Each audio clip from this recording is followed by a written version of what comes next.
नमस्कार। आपका अखबार के इस अंक में आपका स्वागत है। मैं हूं प्रदीप सिंह। कांग्रेस का एक बड़ा विचित्र चरित्र है। जिन वर्गों के खिलाफ होती है उनका वोट हासिल कर लेती है, या कहें जिन वर्गों का वोट मिलता है, जो वर्ग वोट देते हैं, उनके लिए कुछ नहीं करती।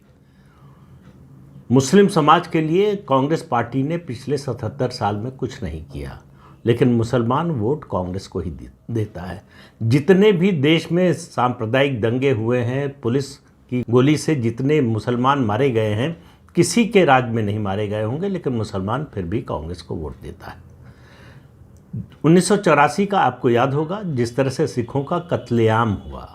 वो कोई दंगा नहीं था, वो एक तरफा था। गले में टायर डालकर जला दिया गया, जिंदा जला दिया गया सिखों को, लेकिन आज भी सिखों का वोट कांग्रेस को मिलता है। आज मैं बात सिखों या मुसलमानों की करने नहीं जा रहा हूँ, आज मैं बात कर रहा हूँ दलितों की। आज़ादी के बाद से लगातार दलित वोट कांग्रेस पार्टी को मिलता रहा है, जब तक राजनीतिक परिदृश्य पर कांशीराम नहीं आ गए, बहुजन समाज पार्टी नहीं आ गई।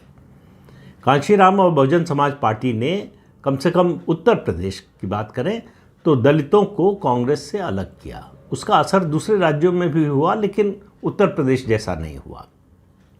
उत्तर प्रदेश में दलितों ने कांग्रेस को पूरी तरह से छोड़ दिया। कांग्रेस ये जो करती है कोई नई बात नहीं है, उसका पूरा इतिहास इसी से भरा पड़ा है। शुरू कीजिए आप डॉक्टर भीमराव अंबेडकर से। नेहरू नहीं चाहते थे कि उनकी पहली कैबिनेट में डॉक्टर अंबेडकर मंत्री बने। जो मंत्रिमंडल की सूची लेकर गए थे गांधी जी के पास, उसमें डॉक्टर अंबेडकर का नाम नहीं था, बाबू जगजीवन राम का नाम था। लेकिन महात्मा गांधी ने कहा कि अंबेडकर को शामिल करना चाहिए, वो आर्थिक विषयों के और दूसरे विषयों के अच्छे जानकार हैं, विशेषज्ञ हैं, वो सरकार के लिए उपयोगी होंगे। कोई चारा नहीं था, उसके बाद शामिल करना पड़ा उनको। लेकिन वो चुनाव न जीतने पाए, राजनीति में न रहने पाए, इसकी भरपूर कोशिश कांग्रेस पार्टी ने की। वो यहाँ तक कोशिश हुई कि वो संविधान सभा के सदस्य न चुने जा पाए, और उसके बाद जो है चुनाव हुए तो उसमें भी विरोध किया कांग्रेस ने, और आखिर मंत्रिमंडल में शामिल हुए जब वो, तो उनको इस्तीफा देना पड़ा। और इस्तीफे में जो उन्होंने कारण बताए, संसद में जो बात कही अपनी, वो सार्वजनिक है, उसके बारे में पहले भी जिक्र कर चुका हूँ, इसलिए दोहराऊंगा नहीं। उन्होंने कहा कि दलितों और पिछड़ों की उपेक्षा हो रही है इस सरकार में, मुझे काम नहीं करने दिया जा रहा है। लगातार उनके विभागों में कटौती की गई, उनके अधिकारों में कटौती की गई। डॉक्टर अंबेडकर निराश होकर जवाहरलाल नेहरू की कैबिनेट से निकले। ये देश के सबसे बड़े दलित नेता के साथ कांग्रेस पार्टी ने किया, लेकिन दलित समाज पर बड़ा आश्चर्य होता है कभी कभी सोचकर कि इसका असर नहीं हुआ। वो कांग्रेस के साथ ही जुड़ा रहा। आज किसी भी दलित से बात कीजिए, आज या पहले भी, तो डॉक्टर अंबेडकर के खिलाफ वो कुछ सुनने को तैयार नहीं होगा। लेकिन जिस कांग्रेस पार्टी ने डॉक्टर अंबेडकर के साथ दुर्व्यवहार किया, उसका साथ देने को तैयार होती है। ये विचित्र सा संबंध है जो चलता आ रहा है, लेकिन धीरे धीरे इसमें भी चीज़ें आ रही है, बदलाव भी आ रहा, परिवर्तन आ रहा है। उसके बाद बाबू जगजीवन राम कांग्रेस पार्टी के ही नहीं, देश के सबसे बड़े दलित नेता थे। उनके साथ जिस तरह का व्यवहार किया कांग्रेस पार्टी ने, असल में समस्या क्या है, कांग्रेस को चाहे दलित हो, चाहे मुसलमान हो, या और किसी वर्ग का नेता हो, एक प्लायबल नेता चाहिए जो उनके मुताबिक चले। और कांग्रेस तो बहुत पीछे छूट गई। नेहरू गांधी परिवार की बात है, वफादारी, कांग्रेस से, आइडियोलॉजी से वफादारी आपकी हो न हो, परिवार से वफादारी नहीं है तो फिर आपके लिए मुश्किल है। तो पहले तो आपको बता दूं कि आज का संदर्भ क्या है। आज ये बात कर रहा हूं इसलिए कि हरियाणा में विधानसभा के चुनाव हो रहे हैं, और हरियाणा की सबसे बड़ी दलित नेता हैं कुमारी शैलजा। कांग्रेस पार्टी की राष्ट्रीय महामंत्री हैं, लोकसभा की सदस्य हैं। हरियाणा विधानसभा चुनाव के लिए 18 सितंबर को कांग्रेस पार्टी ने अपना मैनिफेस्टो जारी किया, दिल्ली में कांग्रेस के मुख्यालय में। कुमारी शैलजा दिल्ली में ही थी, अपने सरकारी आवास में। उनको बुलाने के लिए किसी बड़े नेता ने फ़ोन नहीं किया। कांग्रेस का जो दफ्तरी काम होता है, जो दफ्तर के लोग होते हैं, जिस तरह से औपचारिक रूप से फ़ोन करते हैं उसी तरह से उनको फ़ोन किया, वो नहीं आई। और जब मैं ये वीडियो बना रहा हूँ तब तक कुमारी शैलजा हरियाणा में चुनाव प्रचार में नहीं उतरी। और मनोहर लाल खट्टर जो पूर्व मुख्यमंत्री हैं हरियाणा के और भारतीय जनता पार्टी के नेता, इस समय कैबिनेट मिनिस्टर हैं केंद्र में, उन्होंने कहा कि अगर कुमारी शैलजा जो है भाजपा में आए तो उनका स्वागत है। इससे कांग्रेस में परेशानी बढ़ी। तब तक कांग्रेस कुमारी शैलजा की ओर देख भी नहीं रही थी। क्यों? क्योंकि भूपेंद्र सिंह हुड्डा कुमारी शैलजा को पसंद नहीं करते, अपने प्रतिद्वंदी के रूप में देखते हैं। और गांधी नेहरू परिवार ये सब कुछ जो कुछ हो रहा था कुमारी शैलजा के साथ चुपचाप देखता रहा। वो आज की चुनाव के समय की बात नहीं कर रहा हूँ। कुमारी शैलजा प्रदेश अध्यक्ष बनी, हुड्डा ने उनको कमेटी नहीं बनाने दी, उनको अध्यक्ष के रूप में काम नहीं करने दिया, लेकिन गांधी परिवार ने कोई हस्तक्षेप नहीं किया। अशोक तंवर का तो आपको याद ही होगा, उनके साथ किस तरह से मारपीट की हुड्डा समर्थकों ने। यहीं दिल्ली में राहुल गांधी के लिए रैली हो रही थी, जब राहुल गांधी पर जो है वो एक अलग तरह का, वो तो हर समय उनके ऊपर एक अलग तरह का जो है नशा सवार रहता है, उस समय वो सर्जिकल स्ट्राइक हुई थी और उसको वो खून की दलाली बता रहे थे। अशोक तंवर ने पार्टी छोड़ दी, पहले आम आदमी पार्टी में गए, फिर अब बीजेपी में आ गए। तो कांग्रेस को दलितों का वोट चाहिए, दलित नेता नहीं चाहिए। तो कुमारी शैलजा की भी स्थिति वही है। हरियाणा में भूपेंद्र सिंह हुड्डा लगातार उनको हाशिए पर ढकेलने की कोशिश करते रहे, और जब बीजेपी ने उनको आने का ऑफर दिया तब कांग्रेस को लगा कि नहीं, कुछ नुकसान हो सकता है। तो हुड्डा के साथ कुमारी शैलजा की 1 साल पुरानी फ़ोटो जो है वो सोशल मीडिया पर डाली गई, ये दिखाने के लिए कि दोनों साथ साथ है। लेकिन किसी रैली में अभी तक कांग्रेस की कुमारी शैलजा शामिल नहीं हुई है। वो पार्टी में रहेंगी नहीं रहेंगी मुझे पता नहीं है, लेकिन अपने समर्थकों से वो लगातार दिल्ली में मिल रही हैं, राय मशवरा कर रही हैं। क्या कदम उठाएंगी ये पता नहीं है, लेकिन वो कांग्रेस के साथ, मतलब कम से कम चुनाव प्रचार में नहीं है, ये साफ साफ दिखाई दे रहा है। बाबू जगजीवन राम की बात कर लेते हैं थोड़ी सी और। बाबू जगजीवन राम को इमरजेंसी के दौरान, मतलब उन्होंने कांग्रेस पार्टी के साथ दिखने की और गांधी परिवार के साथ दिखने की हर संभव कोशिश की। आपको याद दिला दें कि इमरजेंसी के दौरान लोकसभा में इमरजेंसी का प्रस्ताव इंदिरा गांधी ने बाबू जगजीवन राम से पेश करवाया। मैं बहुत सोच समझकर इस शब्द का इस्तेमाल कर रहा हूं, उन्होंने किया नहीं, उनसे करवाया गया। यही कारण है कि जैसे ही इमरजेंसी हटी उन्होंने कांग्रेस पार्टी छोड़ दी और अलग पार्टी बनाई, कांग्रेस फॉर डेमोक्रेसी, जिसका बाद में विलय हो गया जनता पार्टी में। और जनता पार्टी की सरकार में शामिल हुए, डिप्टी प्राइम मिनिस्टर बने। वो प्रधानमंत्री बन सकते थे, देश के पहले दलित प्रधानमंत्री बन सकते थे। कांग्रेस पार्टी ने नहीं बनने दिया। कैसे नहीं बनने दिया? जब चौधरी चरण सिंह की सरकार गिर गई, पहले समर्थन दिया इंदिरा गांधी ने। संसद के सत्र के पहले दिन जब वो संसद की ओर जा रहे थे, उस समय खबर आई कि कांग्रेस ने समर्थन विड्रॉ कर लिया, तो चौधरी चरण सिंह की सरकार गिर गई। वो अकेले प्रधानमंत्री हैं जिन्होंने एक दिन भी संसद का सामना नहीं किया। उसके बाद जनता पार्टी के नेताओं की बैठक हुई, सांसदों की बैठक हुई, उसमें जगजीवन राम को संसदीय दल का नेता चुना गया और उस समय तक लिस्ट दी जाती थी राष्ट्रपति को कि हमारे समर्थन में इतने सांसद हैं, ये नाम है उनके, और उनका आईडी नंबर वगैरह दिया जाता था। वो लिस्ट टाइप हो रही थी। राष्ट्रपति भवन जाकर जनता पार्टी के नेता मिलकर बता चुके थे। डॉक्टर नीलम संजीव रेड्डी उस समय राष्ट्रपति थे। अब आप विडंबना देखिए, वो डॉक्टर नीलम संजीव रेड्डी जिनको इंदिरा गांधी ने राष्ट्रपति बनने नहीं दिया पहली बार 1969 में, वो कांग्रेस पार्टी के पार्लियामेंट्री बोर्ड से चुने हुए उम्मीदवार थे राष्ट्रपति पद के, लेकिन इंदिरा गांधी उनके खिलाफ थी। तो सीधे सीधे पार्टी के उम्मीदवार का विरोध कैसे करें? वीवी गिरी इंडिपेंडेंट के रूप में खड़े हुए या खड़े किए गए ये मालूम नहीं, लेकिन वो उम्मीदवार बने, निर्दलीय उम्मीदवार। इंदिरा गांधी ने कॉल दिया कांग्रेस के लोगों को और सभी लोगों को, सभी दलों को, कि अपनी अंतरात्मा की आवाज़ पर वोट दीजिए। यानी पार्टी के आधार पर वोट मत दीजिए। और वीवी गिरी जो है आखिर में किसी तरह से चुनाव जीत गए।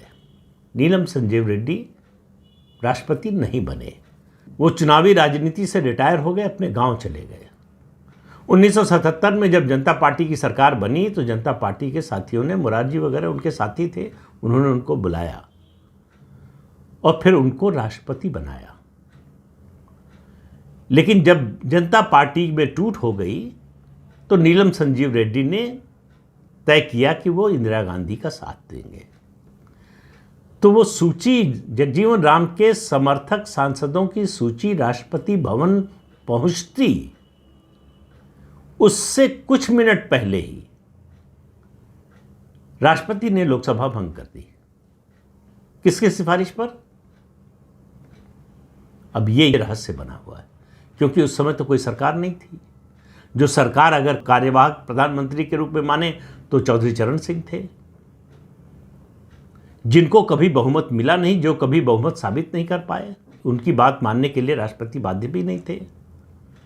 लेकिन लोकसभा भंग कर दी गई। मुझे याद नहीं कि चौधरी चरण सिंह ने मंत्रिमंडल की बैठक बुलाकर लोकसभा भंग करने का प्रस्ताव पास किया हो। तो कुछ मिनट और अगर लोकसभा भंग न हुई होती तो दावा पेश हो गया होता और जो है बाबू जगजीवन राम देश के प्रधानमंत्री बन गए होते।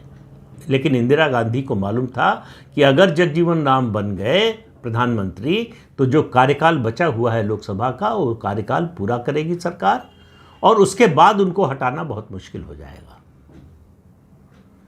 तो वो और किसी को बर्दाश्त कर सकती थी, बाबू जगजीवन राम को नहीं, क्योंकि वो उनकी क्षमता जानती थी, उनके पॉलिटिकल स्किल और उनके पॉलिटिकल मैनेजमेंट को जानती थी, उनके एडमिनिस्ट्रेटिव स्किल को जानती थी। और अलग अलग पार्टियों में जिस तरह के उनके संबंध थे, और कांग्रेस तो उनका पुराना घर थी, तो इंदिरा गांधी को केवल सरकार नहीं, पार्टी का भी डर था कि पार्टी में एक और टूट हो सकती है और बहुत से लोग बाबू जगजीवन राम के साथ जा सकते हैं। तो इन सब को रोकने का एक ही तरीका था कि चुनाव की घोषणा करा दो, सब कुछ अनिश्चित हो जाए। और फिर 1980 में चुनाव का क्या नतीजा आया आपको बताने की ज़रूरत नहीं है। तो उसके बाद कांग्रेस को जो है ऐसे दलित नेताओं की ज़रूरत थी जो सिर्फ परिवार के वफादार के रूप में काम करें। महावीर प्रसाद, सुशील कुमार शिंदे, इस तरह के नेताओं को कांग्रेस पार्टी ने आगे बढ़ाया, पद दिया कि वो अपने तौर पर कोई फैसला न ले सके, जिनमें रीढ़ नाम की चीज़ ना हो, ऐसे लोगों को बढ़ाया। और केवल दलित समाज नहीं, दूसरे समाज से भी ऐसे ही लोगों को बढ़ाया गया। कुमारी शैलजा की भी यही स्थिति है और आज से नहीं है, पिछले 10 साल से ये स्थिति चल रही है। हरियाणा में कांग्रेस का मतलब भूपेंद्र सिंह हुड्डा हो गया है और गांधी परिवार को मालूम है कि वो हुड्डा को नाराज करने की स्थिति में नहीं है, वो उनकी शक्ति नहीं है। और हुड्डा को मालूम है अगर उनकी पार्टी हरियाणा के विधानसभा चुनाव में बहुत बड़ा बहुमत लेकर आ गई तो गांधी परिवार पूरी ताकत लगा देगा कि वो मुख्यमंत्री न बनने पाए। तो हुड्डा के खिलाफ 3 लोग थे हरियाणा में कांग्रेस के, किरण चौधरी, कुमारी शैलजा और रणदीप सिंह सुरजेवाला। किरण चौधरी ने तंग आकर आखिर पार्टी छोड़ दी, 40 साल का संबंध तोड़ दिया और बीजेपी में शामिल हो गई, बीजेपी से राज्यसभा की सदस्य बन गई। उनकी बेटी विधानसभा का चुनाव लड़ रही है। कुमारी शैलजा, उनका एक पैर जो है कांग्रेस पार्टी के अंदर है, दूसरा बाहर है, और बाहर वाला पैर किस तरफ जाएगा ये अभी कहना मुश्किल है। लेकिन वो कांग्रेस पार्टी के लिए विधानसभा चुनाव में प्रचार नहीं कर रही है। कांग्रेस इस तरह की कोई कोशिश भी नहीं कर रही है। कोई बड़ा नेता कांग्रेस पार्टी का उनको मनाने के लिए, समझाने के लिए या वो कैंपेन करे, इसके लिए जिस समय मैं ये वीडियो बना रहा हूँ उस समय तक नहीं गया। तो ये कोई असंभव या आश्चर्य की बात नहीं होगी कि बीच चुनाव में कुमारी शैलजा कांग्रेस पार्टी को छोड़ दें, अलविदा कह दें कांग्रेस को। तो ये बात केवल कुमारी शैलजा की या किसी एक नेता की नहीं है, बात यह है कांग्रेस की संस्कृति की। जो दलित विरोधी, जो भी जनाधार वाला दलित नेता होगा, वो गांधी परिवार को रास नहीं आएगा, पसंद नहीं आएगा। उसको दबाने की, उसको दबा कर रखने की, उसका कद घटाने की लगातार कोशिश होती रहेगी। आप ये कल्पना कर सकते हैं कि हाईकमान जिसको प्रदेश अध्यक्ष बनाए, उसको काम न करने दिया जाए और हाईकमान चुपचाप देखता रहे, और वो भी कांग्रेस पार्टी में।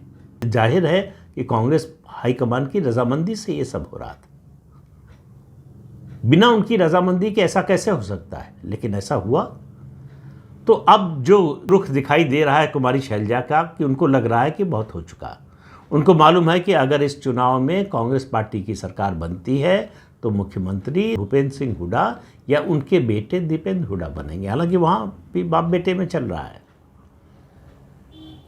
भूपेंद्र सिंह हुड्डा चाहते हैं कि इस बार उनका ये एक तरह से आखिरी चुनाव होगा तो वो मुख्यमंत्री बने। बेटे को लग रहा है कि यही सही मौका है मेरे लिए मुख्यमंत्री बनने का, पिता की विरासत को संभालने का। तो वो एक अलग लड़ाई है, परिवार के अंदर चल रही है, क्या होगा।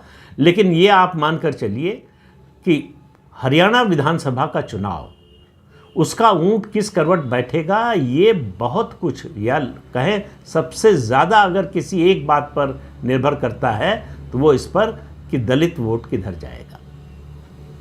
लोकसभा चुनाव में दलित वोट बीजेपी से खिसका और बीजेपी की सीटें 10 से घटकर 5 हो गई। ये जो जाटों की नाराज़गी की बात कही जाती है, देखिए जाट बीजेपी से पहले भी नाराज़ थे, 2014 में भी थे, 2019 में भी थे। बल्कि 2019 के विधानसभा चुनाव में तो गांव-गांव घूमकर विरोध किया था कि किसी को भी वोट दे देना, बीजेपी को वोट मत देना। इसके बावजूद बीजेपी सरकार बनाने में सफल हो गई। तो बीजेपी अगर हारेगी तो इसलिए नहीं कि जाट नाराज़ है उससे। बीजेपी अगर हारेगी तो इसलिए कि गैर जाटों का वोट वो गोलबंद नहीं कर पाई, और उसमें सबसे बड़ी भूमिका होगी दलित वोटों की, क्योंकि दलित समाज की आबादी हरियाणा में सबसे ज़्यादा है अगर किसी एक वर्ग की बात करें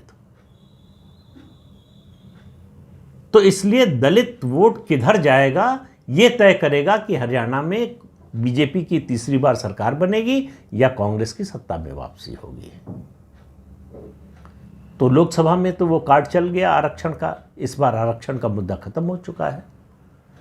अब ये निर्भर करता है कि भारतीय जनता पार्टी ने इस दौरान, मतलब 4 जून के बाद से, और जब वोट पड़ेंगे हरियाणा में विधानसभा के चुनाव के, इस बीच में दलितों के बीच में कितना काम किया है, उनको जोड़ने की कितनी कोशिश की है दलितों को, और उसके साथ साथ जो गैर जाट वोट हैं, उसी पर हार जीत निर्भर है बीजेपी की।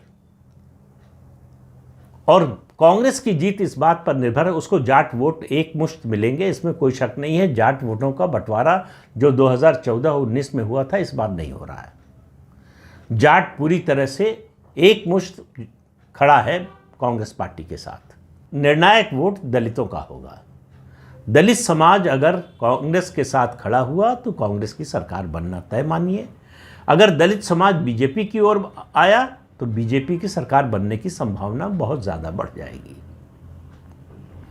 अब ये मुद्दा जो है, अगर चुनाव के बीच में इस तरह से, जब चुनाव प्रचार पीक पर है, अगर कुमारी शैलजा छोड़ती हैं कांग्रेस पार्टी, तो ये बहुत बड़ा सेटबैक होगा कांग्रेस पार्टी के लिए।